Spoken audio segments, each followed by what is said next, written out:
साथियों, अगले कुछ ही दिनों में यमुनोत्री, गंगोत्री, बाबा केदारनाथ, बद्रीनाथ धाम की यात्रा भी शुरू होने जा रही है। इस पवित्र समय का देश के कोटि कोटि आस्थावान श्रद्धा भाव से इंतजार करते हैं।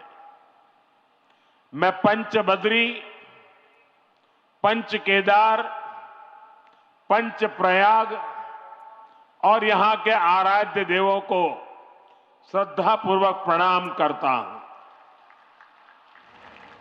मैं संतला माता को भी नमन करता हूं। यहां आने से पहले मुझे मां डाट काली के दर्शन करने का सौभाग्य मिला है।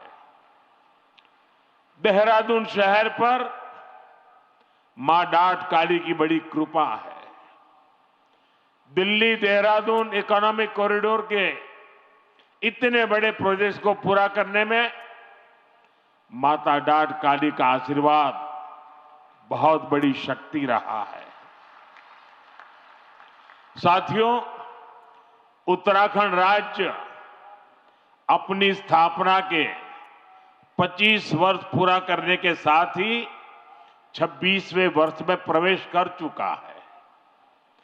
आज दिल्ली देहरादून एक्सप्रेसवे के उद्घाटन के साथ इस प्रगति में एक और बड़ी उपलब्धि जुड़ी है। आपको याद होगा, बाबा केदार के दर्शन के बाद मेरे मुंह से अनायास निकला था कि इस शताब्दी का तीसरा दशक उत्तराखंड का दशक होगा। मुझे बहुत खुशी है कि डबल इंजन सरकार की नीतियां और उत्तराखंड के लोगों के परिश्रम से ये युवा राज्य विकास के नए आयाम जोड़ रहा है। ये प्रोजेक्ट भी उत्तराखंड के विकास को नई गति देगा। इस एक्सप्रेसवे का बहुत बड़ा हिस्सा यूपी से होकर गुजरता है।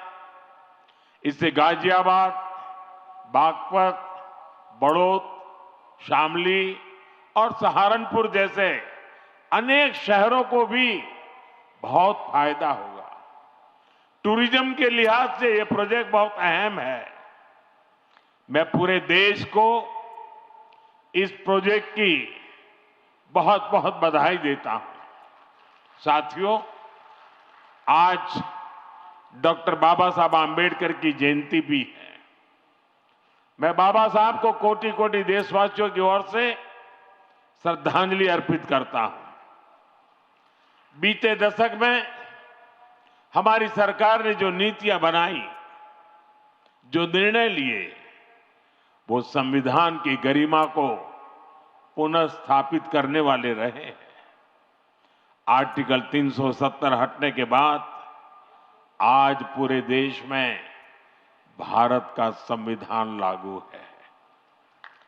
जिन दर्जनों जिलों में माओवाद, नक्सलवाद खत्म हुआ है, वहां भी अब संविधान की भावना के अनुरूप काम हो रहा है।